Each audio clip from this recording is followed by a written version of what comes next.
早知道你应该把酒带走。等到执行了再跟他说吧。他早晚得知道啊，他是家属。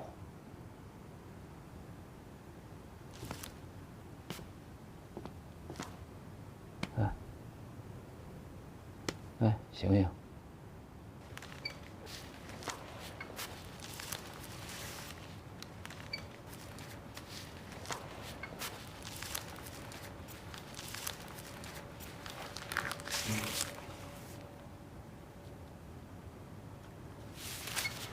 成功了吗？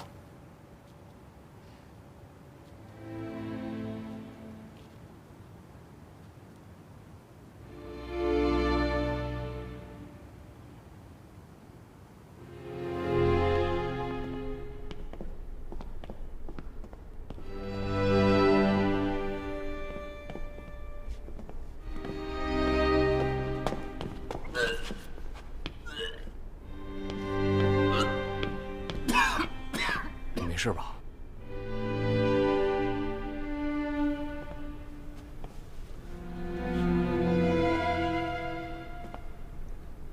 就这个。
躺在了我的眼前。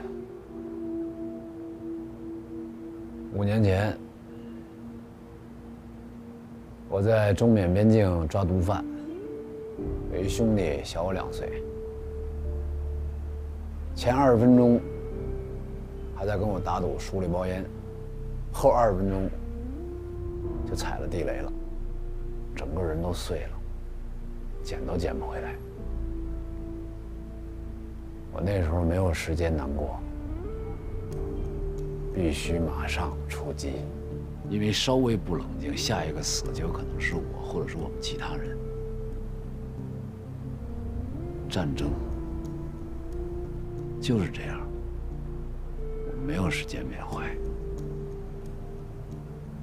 所以你就是这么变的，越来越没有情感了吗？敌人比我们更没有情感。可他是敌人吗？敌人会自己自杀吗？ 所以才要靠你和我调查，才能知道游戏里面到底发生了什么。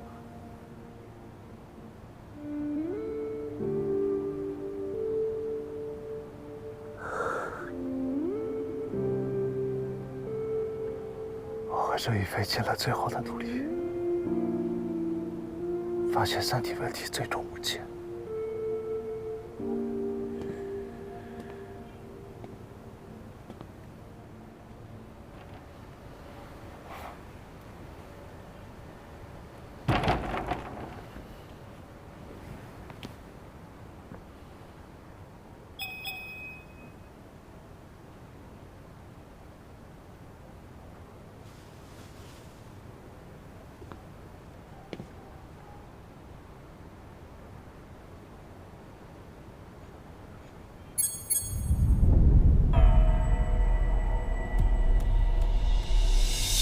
三体网友的聚会，发来邮件了。终于来了，什么时候？明天晚上。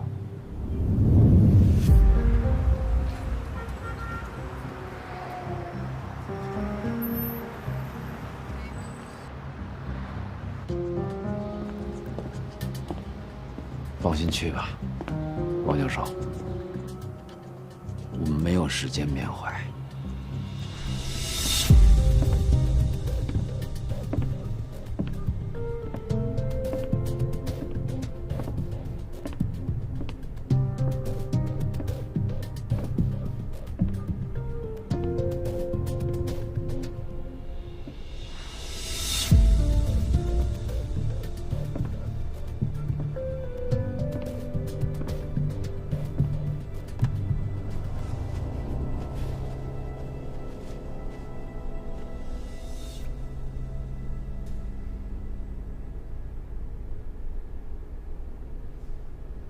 没想到人这么少吧？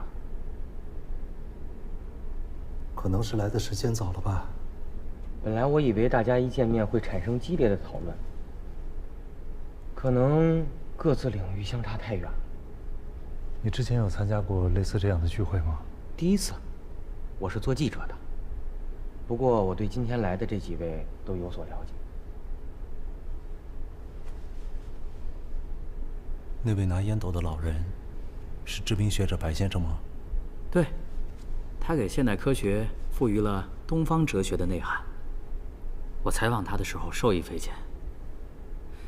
那位女士，是刚刚拿了普利奖的知名作者。哦，我看过他的书，风格前卫大胆，读者很多。对，他写的书，不管从哪一页读都可以。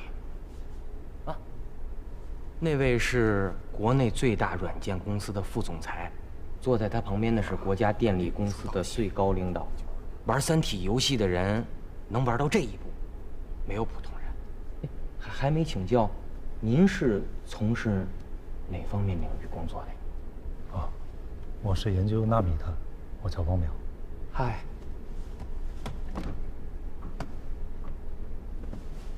我还是学生，攻读地球管理科技博士。啊，和我想的一样，来这里的人都是高知识人群。都是因为三体游戏。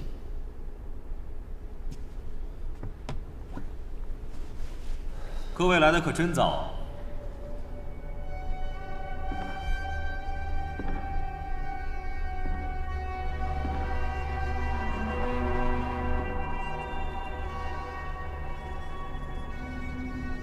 大家跟我想的一样，都是精英人士。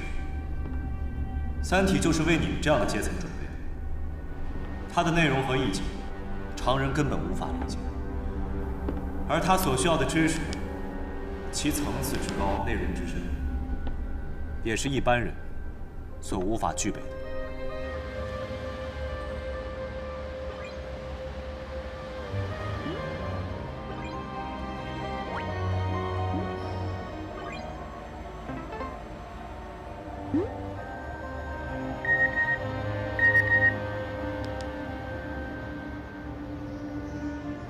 我知道各位都是三体的优秀玩家，成绩都最好。相信三体应该成为各位生活中的一部分了。不，是生命当中的一部分。我是在我孙子的电脑上偶然发现的。年轻人玩2下，就放弃了，说是太深奥了。哼，可今儿这个恰恰吸引了我。《三体》的奥妙十分深邃，在貌似鬼和恐怖之下，隐藏着深深的美感，逻辑上十分缜密，貌似看上去有些荒诞不经，但是隐藏着极大的信息和精细的数据。就是这一点，令人叹为观止，令我着迷呀。是的，从文学的角度看，《三体》也是卓越的。三体文明的兴衰，真是一首首精美的史诗。我已经厌倦了现实世界，《三体》已经成为了我的第二现实。和平庸的现实生活相比，这款《三体》游戏确实更容易让人着迷。可惜了，它只是一款游戏。很好，难得大家有这样的共识。我有一个问题，我想，也是在座各位都希望知道的。你问吧。《三体》仅仅是一款游戏吗？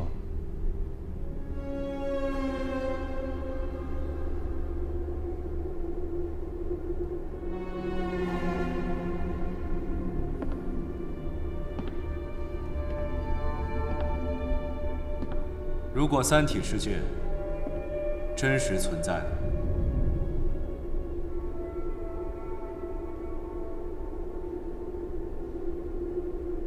那在哪儿呢？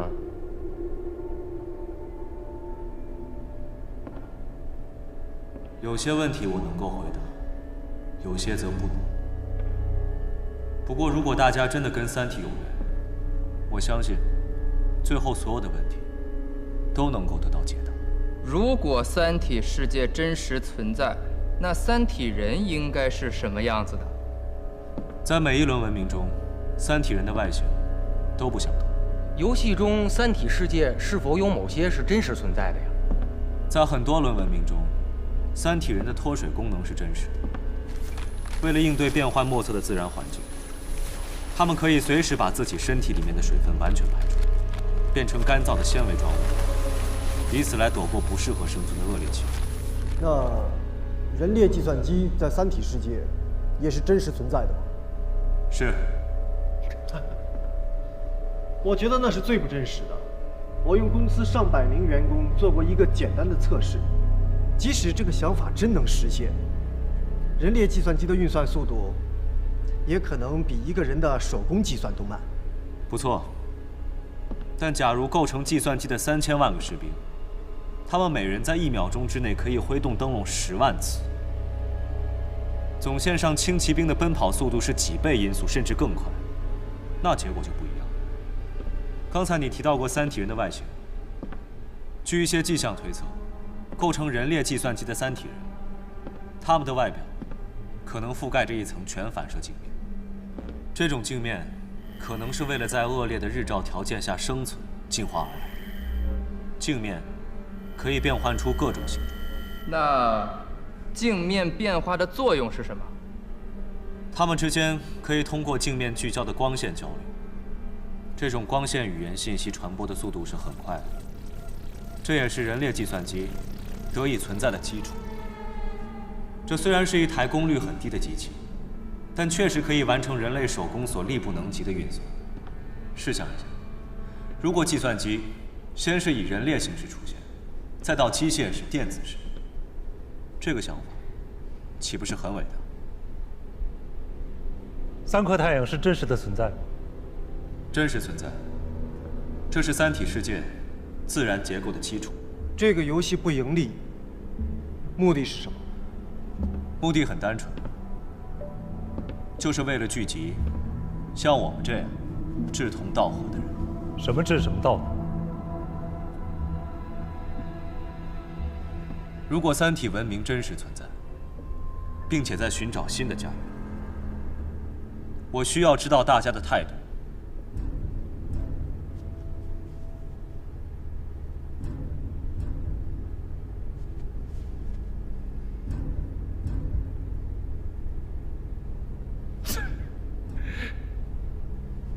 既然大家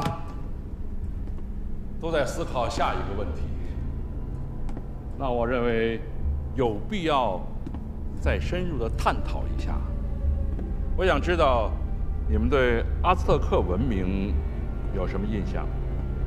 黑暗且血腥，丛林中一道阴森的火光，照亮流淌鲜血的金字塔。这就是我对他的印象。很好。试问，如果没有外来者的介入，对这段历史文明将会产生什么样的影响呢？那是入侵美洲的外来者，不过是凶手和强盗。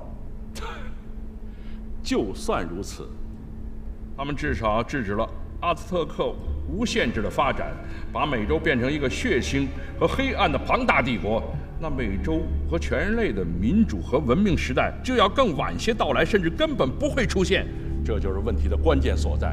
我不管三体什么样子，至少它的出现给人类的文明带来了福音吧。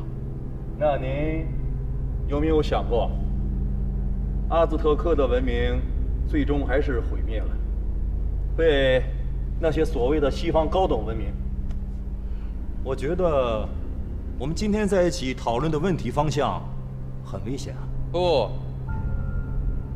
是深刻。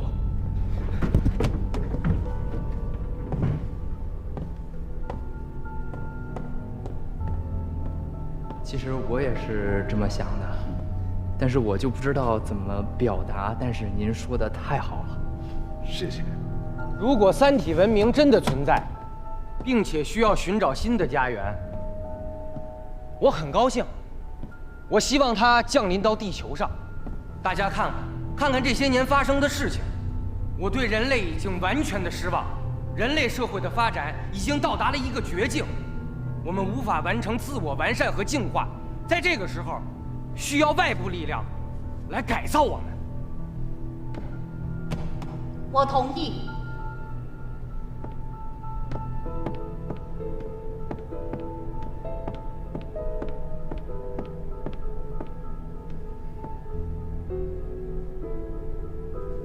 人类是什么？多么丑恶的东西！我的上半生一直在以文学这把解剖刀来揭露这种丑恶。可惜，我现在已经对这种揭露感到厌倦了。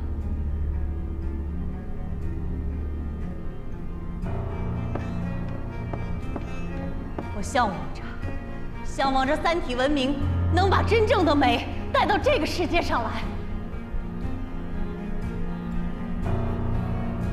他们6个已经表明了他们的态度，你呢？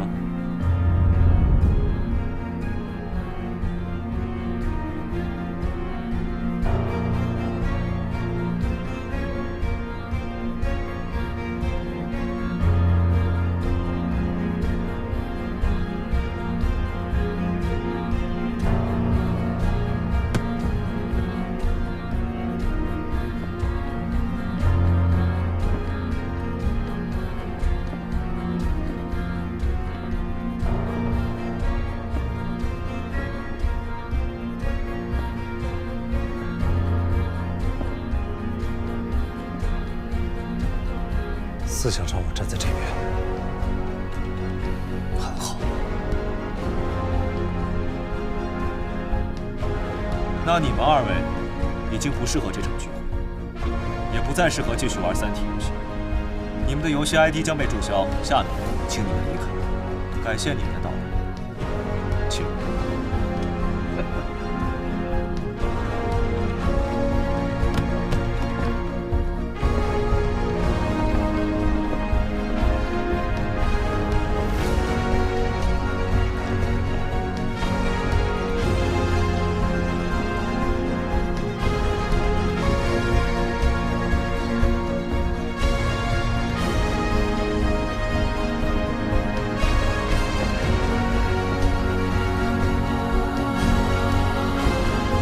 欢迎加入地球三体组织。现在我们是同志。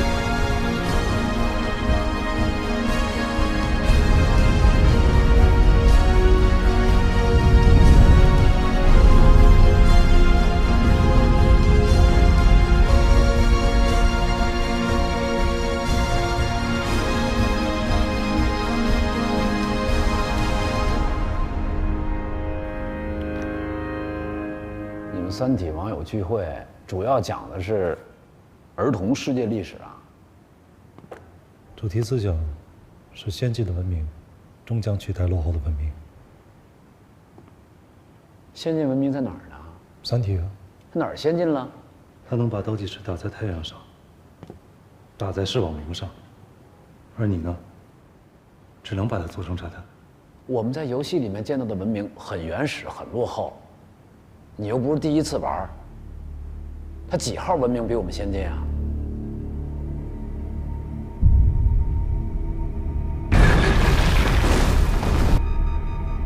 每一次文明的毁灭，都会有新的经验还有教训。现在192号文明跟我们今天已经相差无几。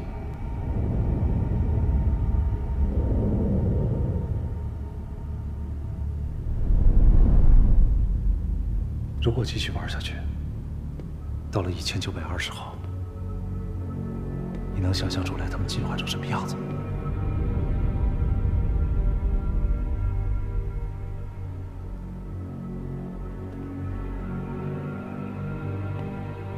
你要说是被洗脑了，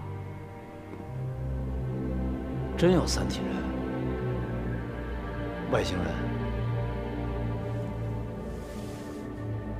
在这些事情没有发生之前，如果你问我有没有外星人，作为一个科学家，我会跟你说有可能，但不确定。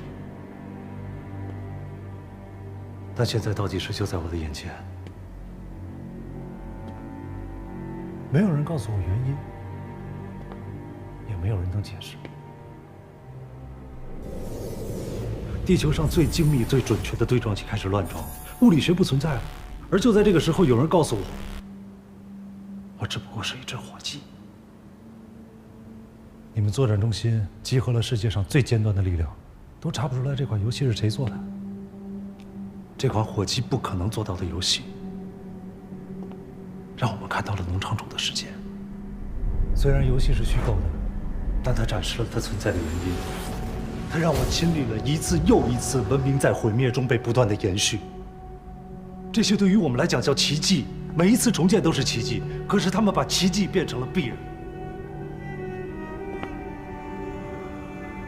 我渐渐地开始相信，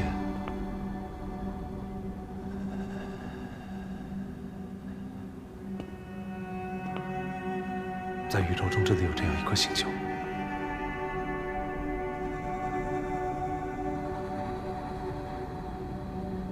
直到现在，我确信它的存在。如果你现在问我有没有外星人，我会很确定地跟你说有。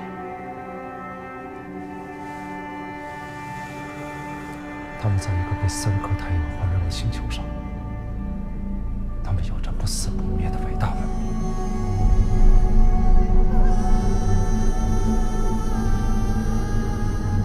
你没有被洗脑，是我被你这番话给洗了。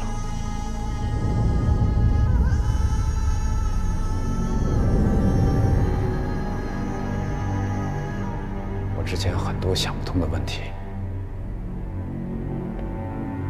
都可以想通。按照这个方向推测，那他们就是申玉飞口中的主。那么倒计时、宇宙闪烁、科学家自杀都跟他们有关。可能正是因为有他们的帮助，所以申玉飞、潘寒，甚至叶文洁，他们做什么，我们根本就抓不到证据。他们就是要通过科学边界和三体游戏，要你，还有你们这些个高精英，成为三体人。你说的他们，是 ETO， 地球三体组织。你们之间相互称呼同志，同德则同心，同心则同志。什么意思？同志就是志同道合的人。什么志什么道？三体问题无解，三体的世界永远都不可能有一本准确的万年历。所以寻找新的家园，是最好的选择。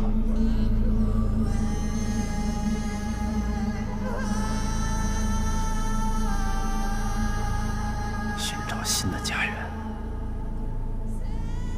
是啊，如果我们家四处漏风，天天漏雨，怎么修也修不好，那我也得搬家呀。搬家。 往哪儿搬呀？三体啊，肯定是要完了。我怎么跟你说呢？他那个地儿啊，风水不好啊，就地基也不稳，房屋结构也不行啊。他肯定要搬家，而且肯定要搬到地球上来，要不然也不会弄这么一大堆事儿啊。什么宇宙闪烁，看见倒计时，乱七八糟的，全都是冲我们来的。总算知道对手是谁了，还不如不知道呢。外星人主，这太厉害了。 啊！前一段时间你那个安全屋那位置绝对机密吧，瞬间人家知道了。老常，其他的不说，就在信息战这一块儿，我们肯定就是完败了，知道吗？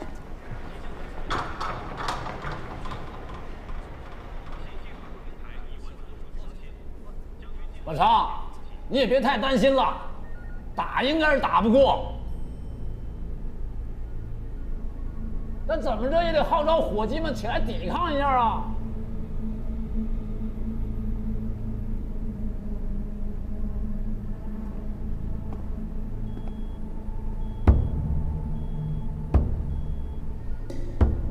我们有过很多的假设，这是我们最不愿意看到的情况。敌人是外星文明，他们星球上生存环境非常恶劣，迫切寻找宜居的星球。根据我们目前掌握的信息，目标基本锁定是地球，否则我们无法解释他们为什么会对地球进行那么多的渗透和影响。 If they are of space civilization, they're much more advanced than us. This would explain a lot of our previous problems. I guess at this point there isn't much we can do. 我们不知道他们什么时候来，会怎么来，但或许 ETO 会知道，或许 ETO 还知道，他们来了以后会做什么。That's right. We have to do everything we could to take this organization down. 我希望这次全球各战区团结一致，共同进退。We've always been united. We've been cooperating since the beginning, sharing information with each sector. 我的意思是说，这次真正做到团结一致，在这次行动中彼此信任。 能够做到完全透明，在攻克 ETO 之后，有任何的发现和进展，都能够绝对同步，绝对共享。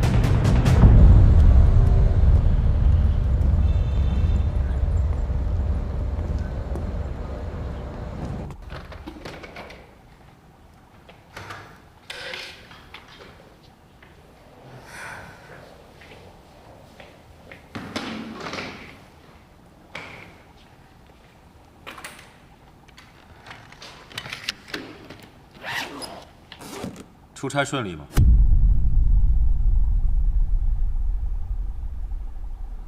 还行。三体网友聚会之后，潘寒一直在频繁活动，见了很多科学编辑的成员。今天他去了木星工作室。木星？对，木星前段时间在国外，今天刚回国。你出国，不只是为了采集数据吧？我还采访了几个国外的科学家，相信也都是你们的成员。 他们都坚信主将降临，改造人类的罪恶。我从来都没有骗过你。我查了他们之间所有的通话记录，核对了木星报道的时间，初步判断，之前木星的资料应该都是潘寒提供的。所以，你了解主？是对。我们是不是有理由可以怀疑，木星也是这个组织的成员？ 你继续盯着潘寒。是。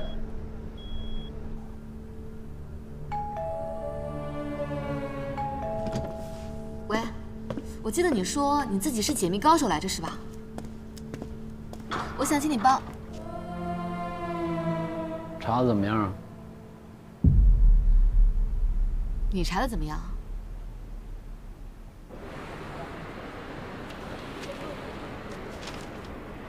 不来杯咖啡吗？不来，我就白水。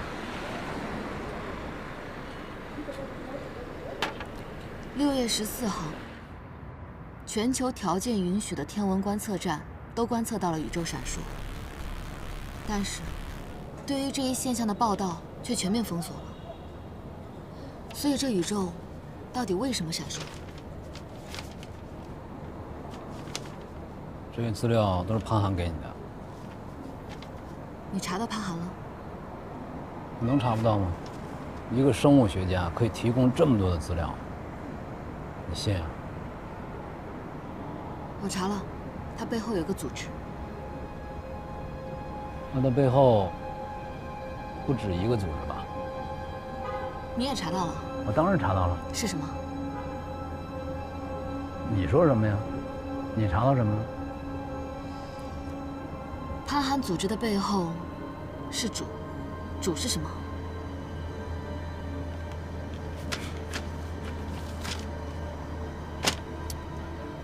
看来潘寒也就是利用你啊，替他跑跑腿，散布小道消息。所以主到底是什么？我得想想，我怎么跟你说你才能接受呢？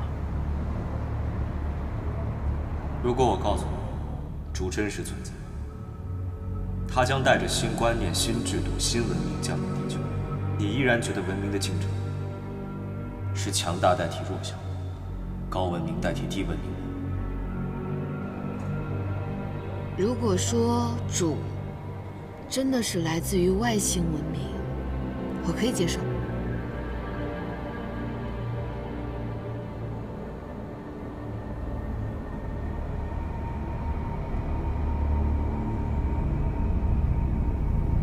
真的是外星人？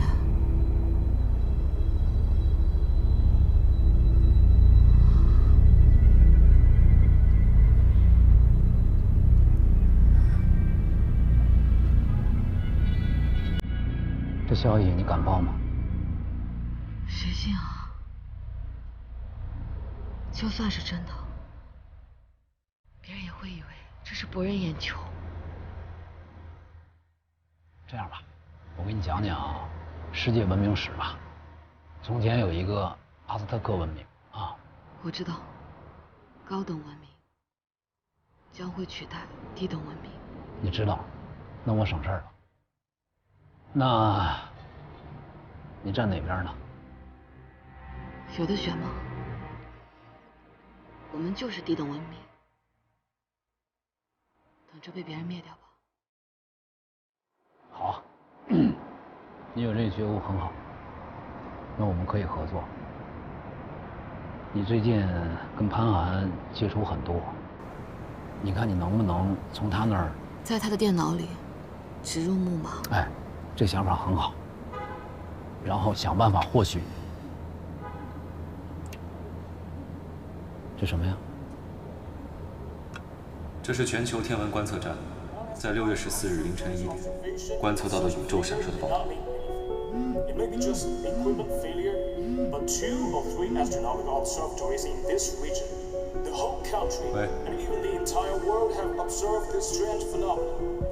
Which is enough to explain the crisis. However, the strangest thing is, this matter has not been reported by any media so far. It is a total information blockade, with every government department in silence in order to obtain the full truth. We came here for this special meeting. Maybe just an equipment failure, but 2 or 3 astronomical observatories in this region, the whole country, the entire world have observed this strange phenomenon.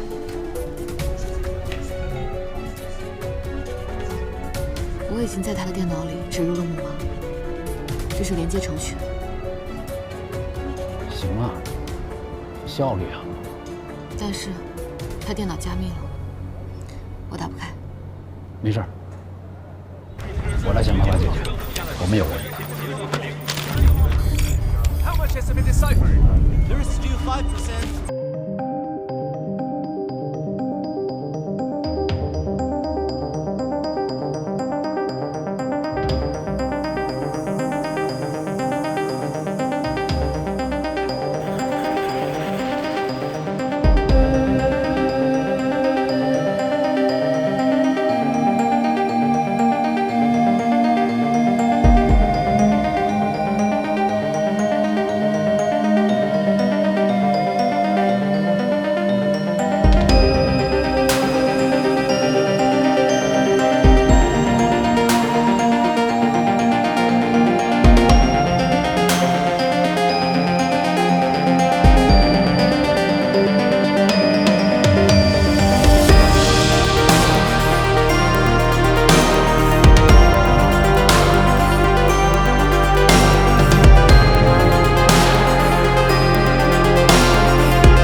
unconditional arrest for all the names on the list.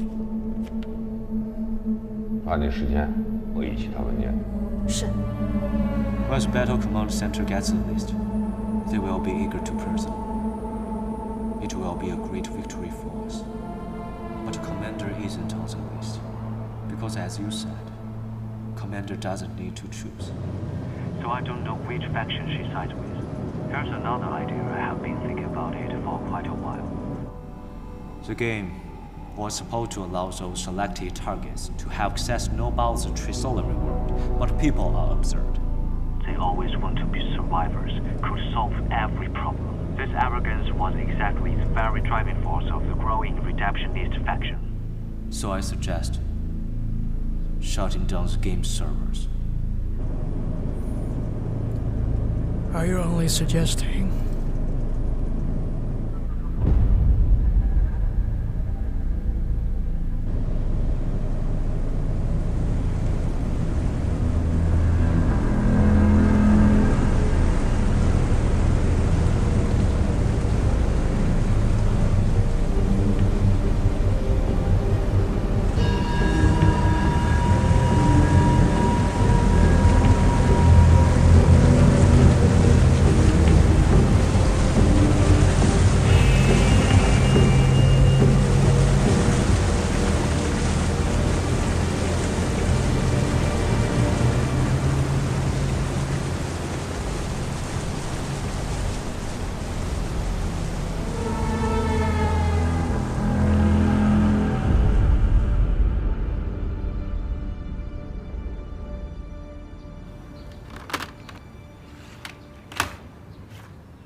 爸爸，我想看这个。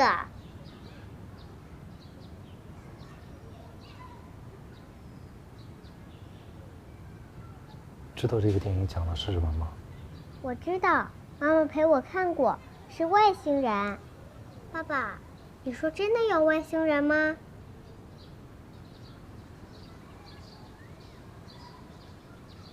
可能有，也可能没有。那有还是没有呀？可能会有吧。宇宙太辽阔了，超出了我们的认知和想象。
昨天夜里，组织在欧洲多个分部都遭到了作战中心的清洗，被清洗的全是拯救派，将领派那边安然无恙。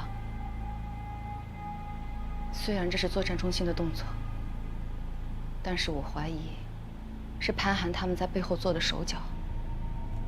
申玉飞的死，肯定跟他们也有关系。统帅，请您不要去。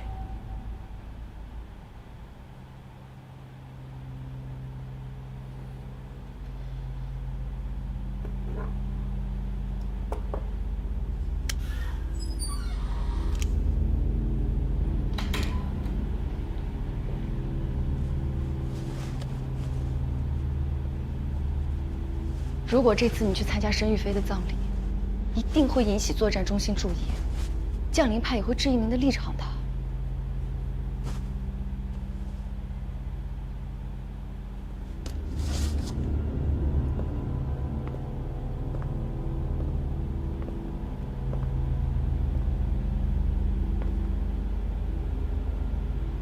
我要和申玉飞说声再见。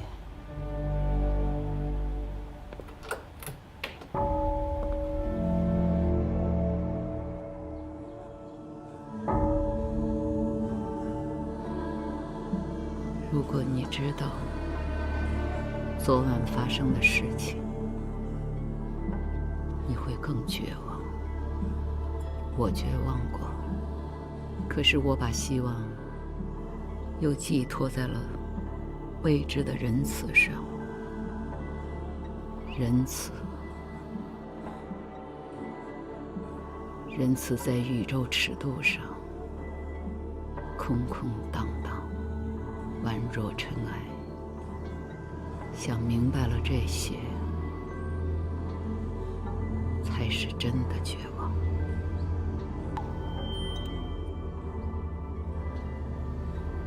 佛祖保佑你。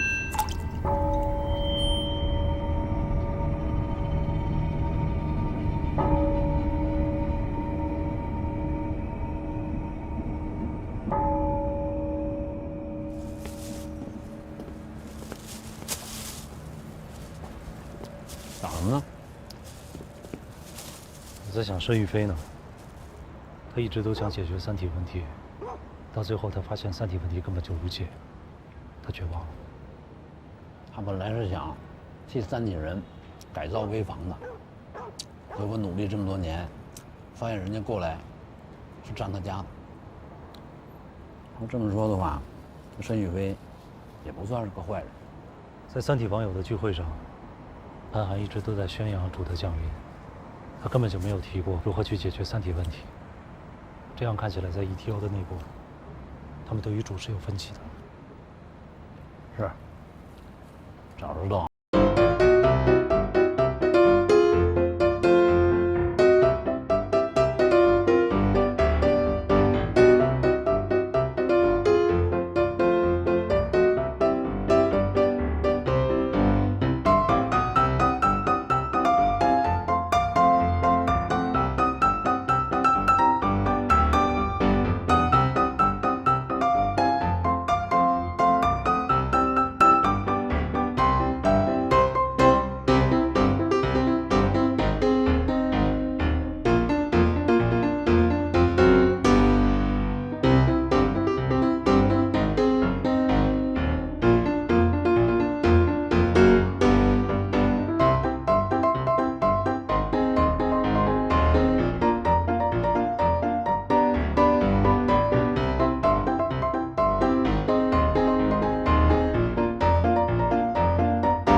伟大的哥白尼，你怎么来的这样的晚？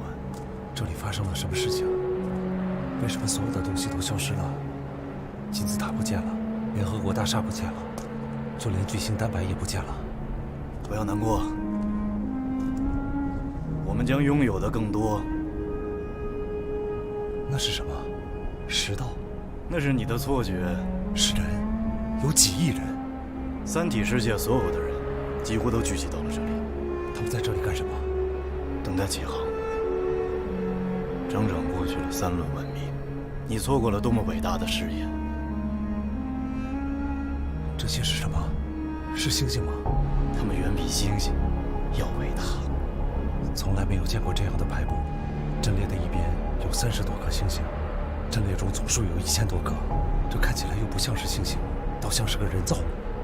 这是伟大的三体星际舰队，马上就要启航远征了。三体文明已经拥有了星际远航的能力吗？是的，这些宏伟的飞船都达到了1/10的光速。1/10的光速，这在我的认知范围内是个伟大的成就。可是对于星际远航而言，这个速度还是慢了些。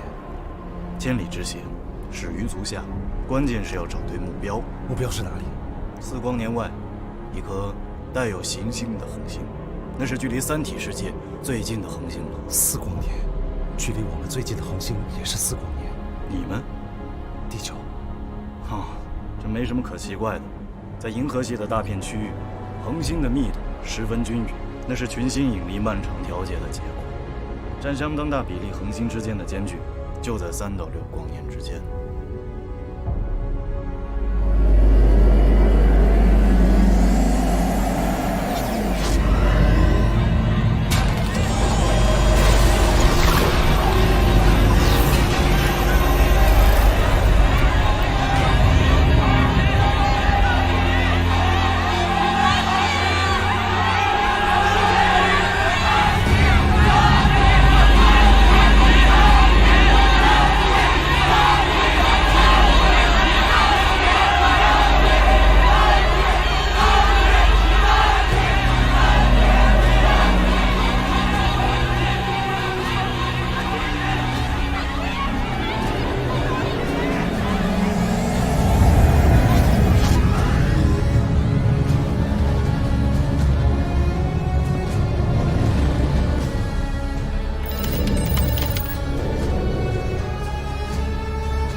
Capture the satellite as soon as possible and begin our investigations.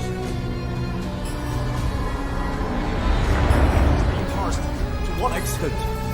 人造卫星被信号通过的人员，第12个或执行人造卫星或者发射。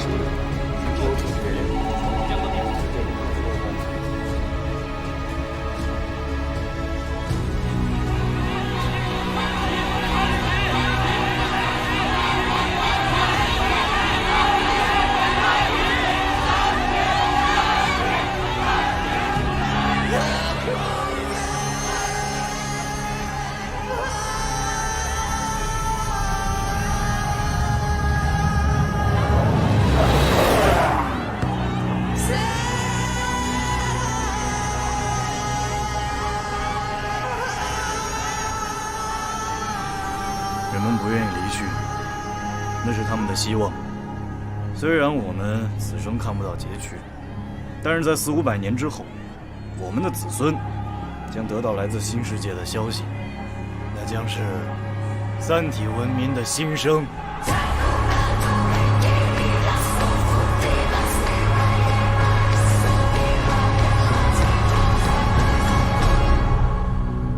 三体文明对新世界的远征开始了，舰队正在航程中。三体游戏结束了，当您回到现实，如果忠于自己曾做出的承诺，请按随后发给您的电子邮件中的地址，参加地球三体组织的聚会。We've managed to block all signals to and from the satellite. 目前三体的游戏已经停止运行了。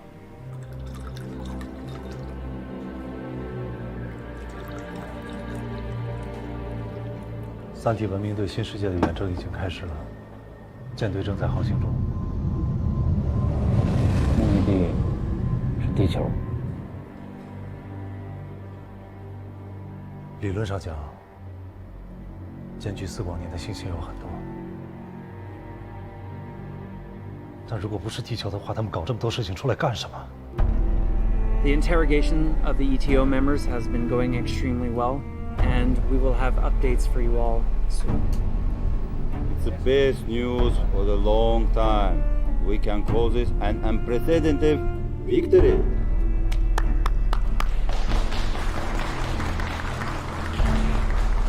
这远远不是胜利。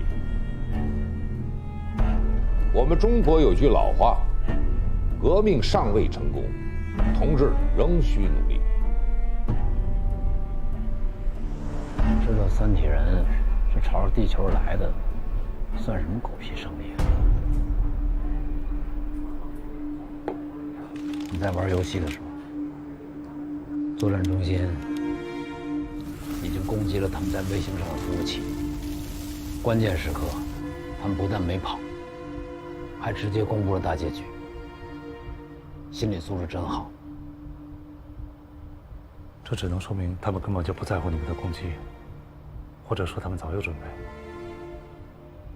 上次老常那安全屋也是，怎么保密都没用。跟外星人打，怎么跟透明的似的？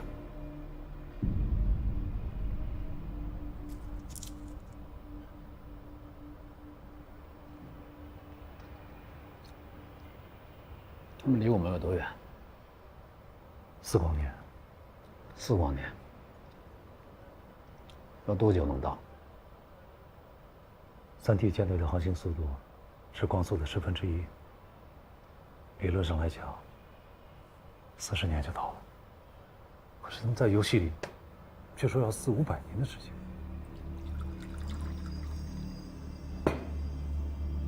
为什么？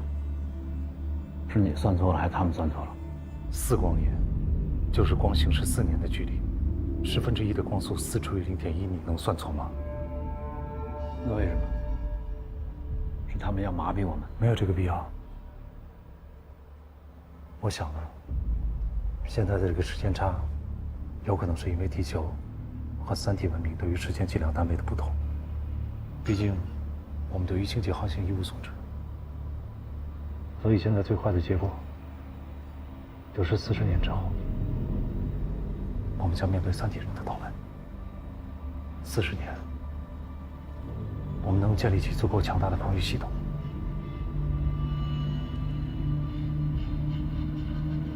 不是，最坏的情况是，他们在40年前就已经出发了，我们根本就不知道他们什么时候开始搬家的。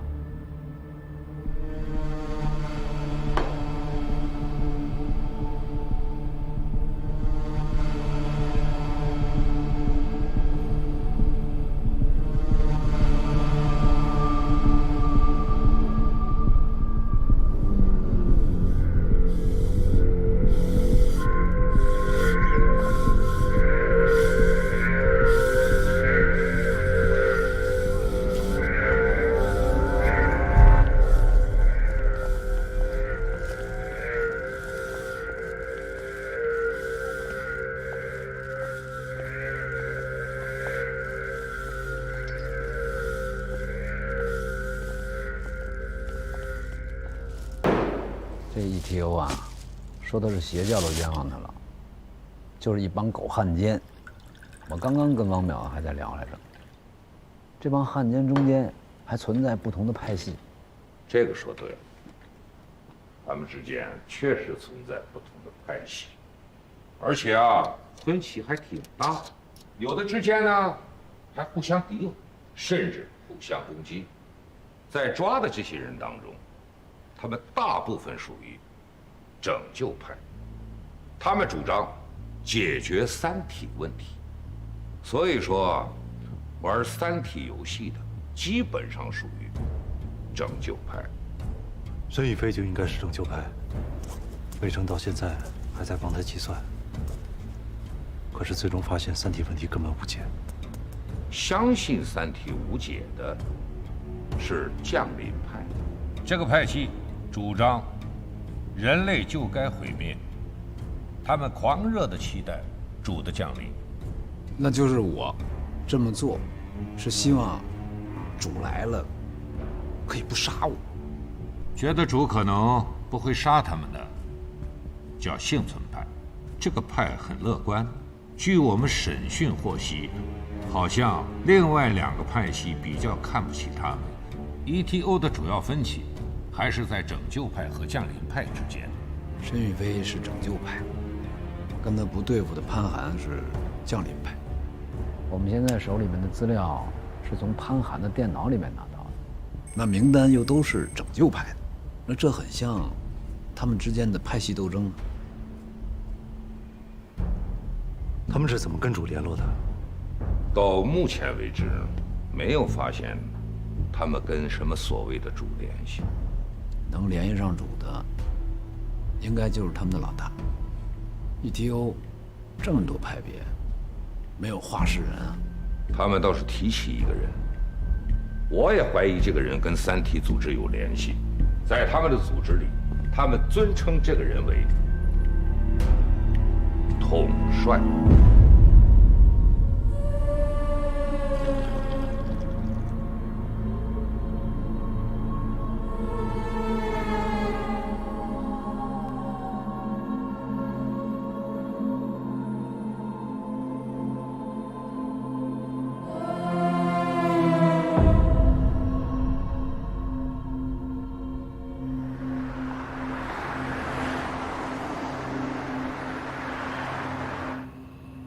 U 盘里到底有什么？不是跟你说了吗？正在解密，还在查。你是不是怕 U 盘里的东西会对我有危险？没错，里面的东西确实对你有危险，所以我今天来找你，就是想告诉你，你不能再查下去。你觉得我是那种怕危险的人吗？你当然很怕，我怕。我们是低等文明，高等文明要想干你，我保护不了你，作战中心也保护不了你，你自己更保护不了你自己，明白吗？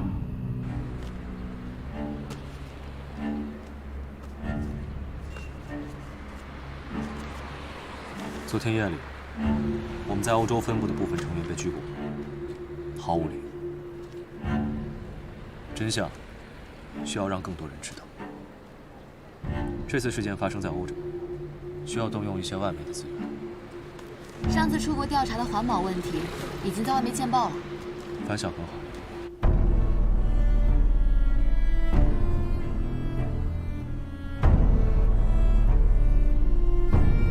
我越来越怀疑这份资料是潘寒故意泄露给木星的。潘寒先不要抓，顺着他能摸出更多的信息。至于说木星，先把他保护起来吧。我读硕士的时候，接触了这些数据，开始是震惊，后来试图改变。人不自度，佛以何度？直到我见到了他。统帅是再次带给我希望的人。统帅，主将降临，创造一个有光明、全新、完善的人类文明。统帅是真正聆听过主声音的人。我相信总有一天，你也会见到他。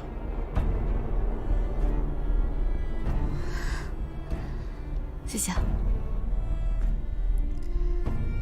真的有人听过主的声音吗？电波孤独地穿过星河，向主带去我们的困惑，又为我们带回了希望。这是多么伟大！这一刻，我终生难忘。哎，慢点，慢点，慢点，无证驾驶吧？啊！别闹啊！你干嘛呀？实行公务啊！配合一下，配合一下，配合一下！来来，你干嘛呀？上干嘛？上来！别闹啊！既然你继续调查，我只能先把你扣了。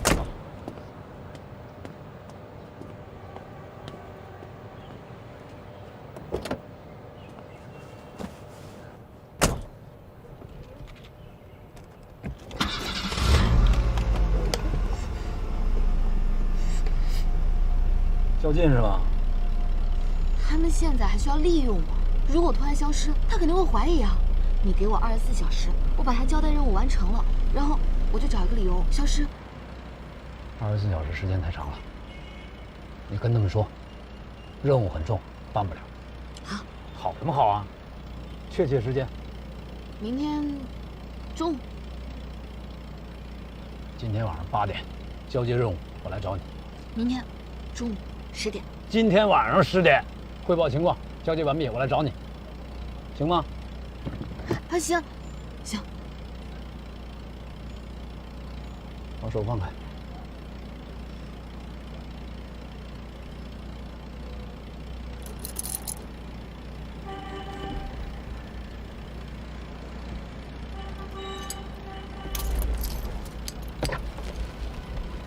走。今天晚上10点，我请你喝咖啡。不爱喝咖啡。走走走。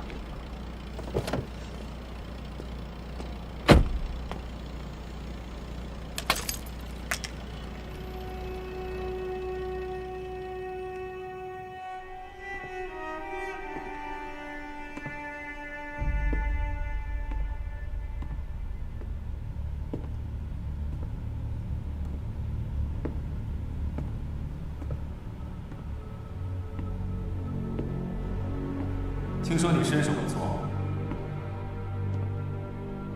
那也挡不住你的子弹。我们不是敌人，我请你来是为了统帅。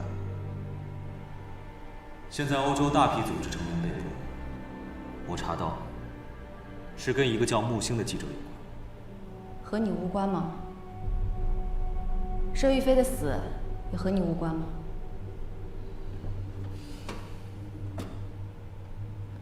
我知道你对我有很多怀疑，不过这一切都不重要。所有的事情，我都会在大会上当面和统帅说清楚。你说你找我来，是为了统帅？那个叫木星的记者，应该查到了关于统帅在96年莅临第2红岸基地的记录。大会将至，保护好统帅。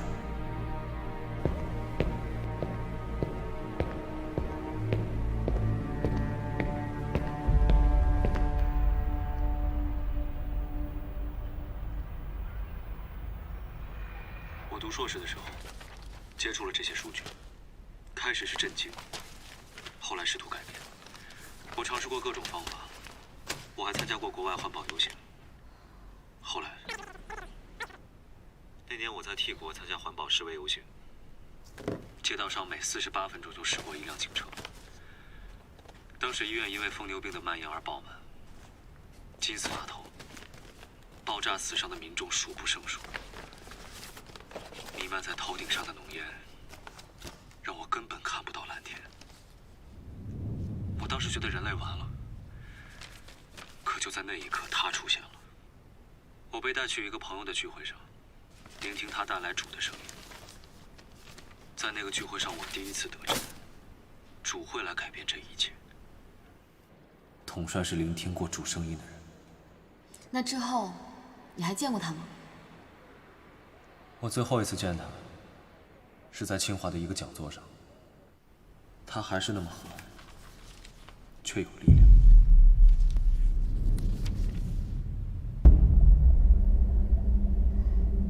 哎，潘老师，你应该很少会那么崇拜一个人吧？我崇拜的是主的降临。随着你对组织的了解，相信你也会越来越有力量。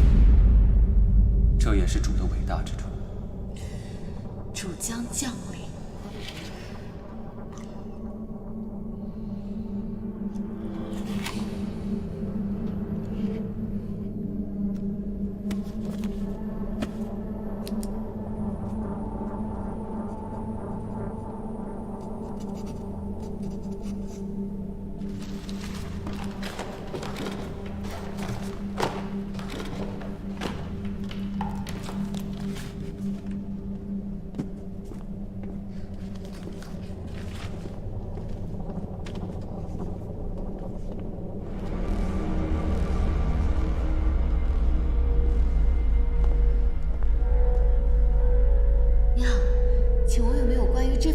其他资料。哦，应该在那边，请您去那边看看。好，谢谢。哎，不客气。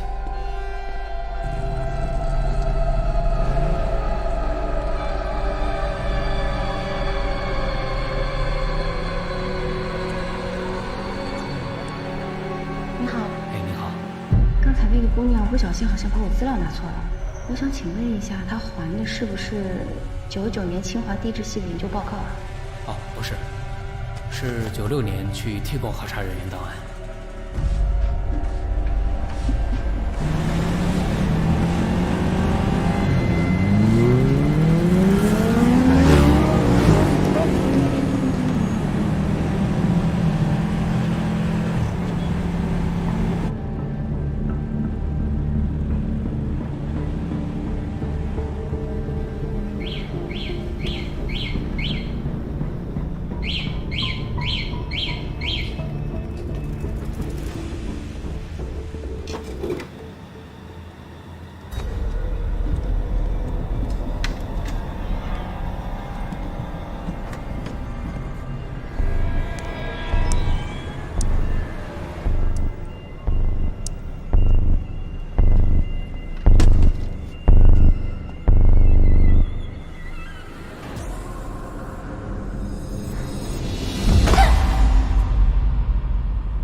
驶队，抛尸地点在那边。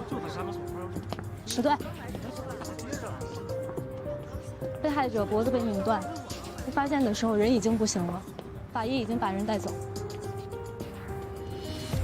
就在这儿。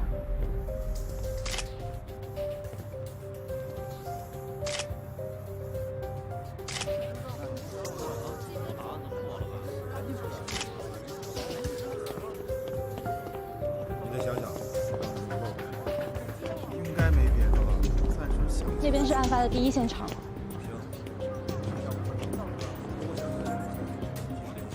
这条路最近在线路改造，监控全被拆了。这不是意外，是想好的地方。还有，木星身上的录音笔不见了。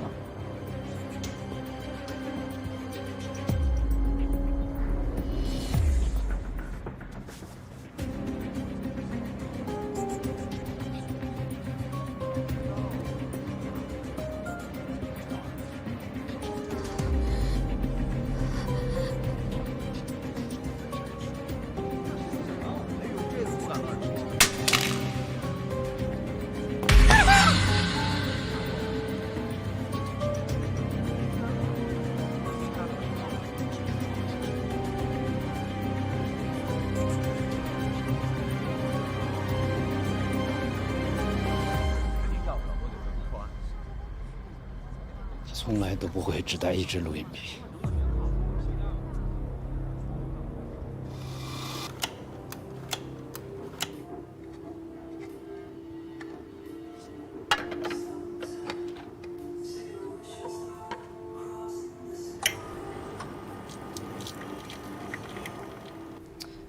先生需要加糖吗？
要帮忙吗？不用，谢谢，我家就来了。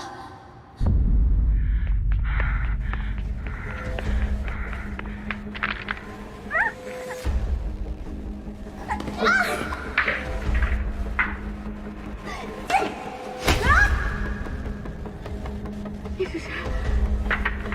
你到底要干什么？对不起，我必须要保护统帅的安全。我查资料的时候你就跟着我，是不是因为我查到了亲环？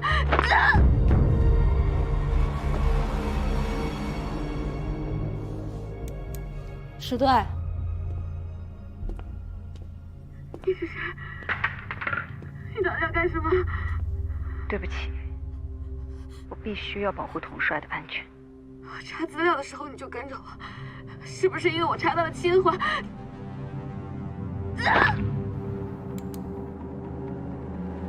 木星最后的话是在留信息，他说他查到了他们的统帅，查到了清华，而且应该是查对了。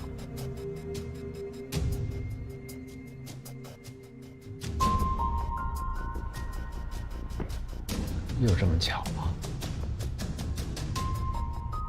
嫌疑人的身份鉴定出来了，性别女，年龄20到35岁之间，身高1.65米到1.7米之间，身材偏瘦。资料库里没有匹配的对象。没了。嫌疑人反追踪意识很强，刻意避开了监控。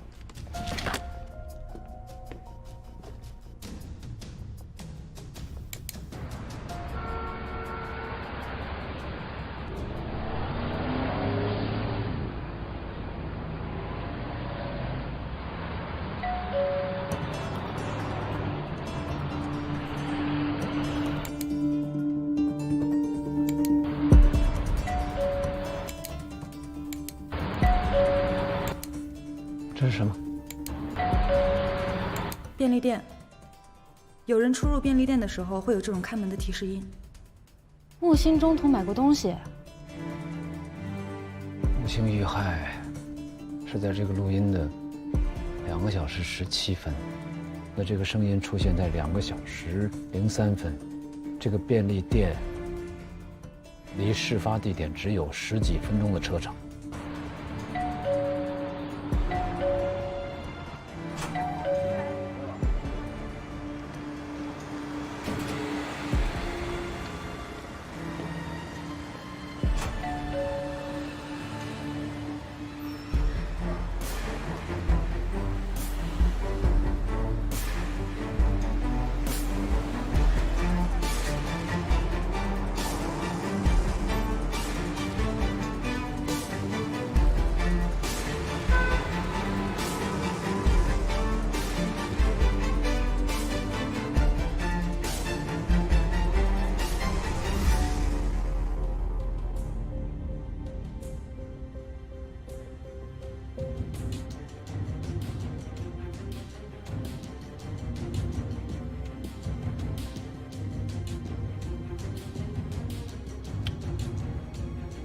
这个人外貌特征符合侧写范围。穿着高跟鞋吗？这样，往回倒，倒回去。好好，放。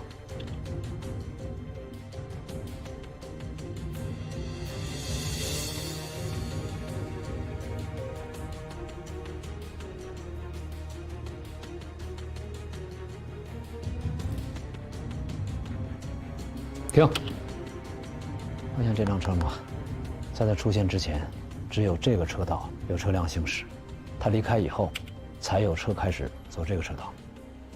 看，他一直停在监控范围外。我去查车主信息。你不用查，肯定是套牌。这样，你去查一下这辆车所有途经路段的监控。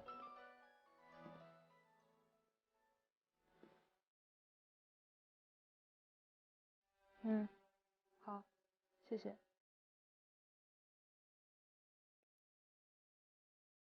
尸检报告出来了。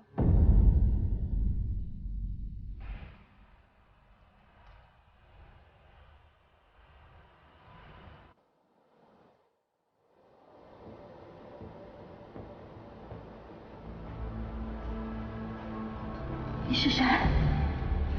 你到底要干什么？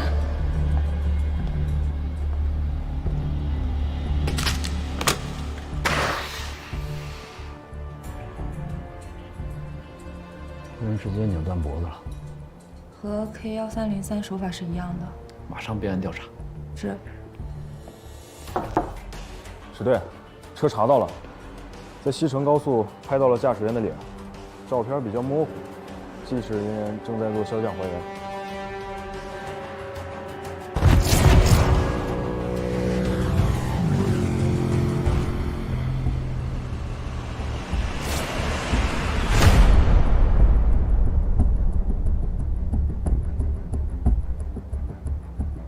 这个人我好像见过。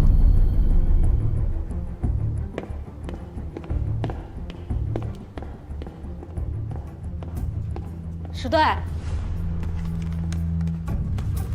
陈雪也买了那张 K1303的车票，基本可以锁定，他就是两起命案的犯罪嫌疑人。先抓了再说。行动组已经待命，随时准备抓捕。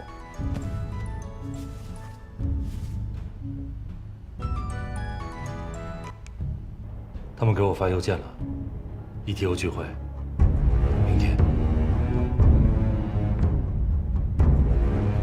先不要抓陈雪。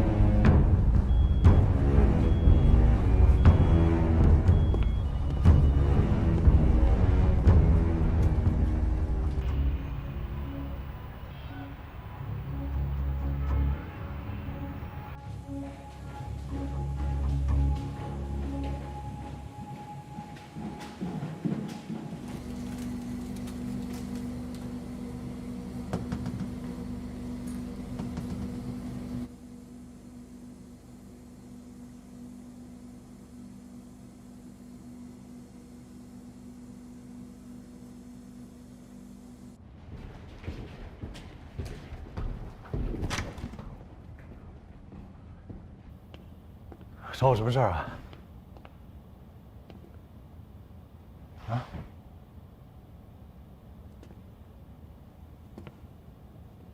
替我们查到那名单的那记者，昨天晚上遇害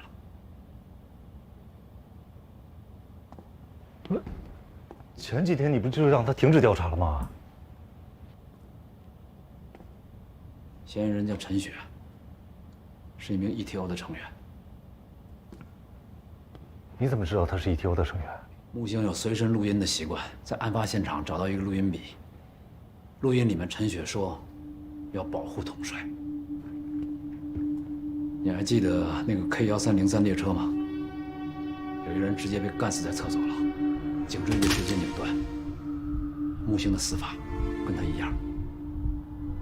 陈雪也买了 K1303的车票，所以是因为木星查到了 ETO 的统帅，所以就遇害了。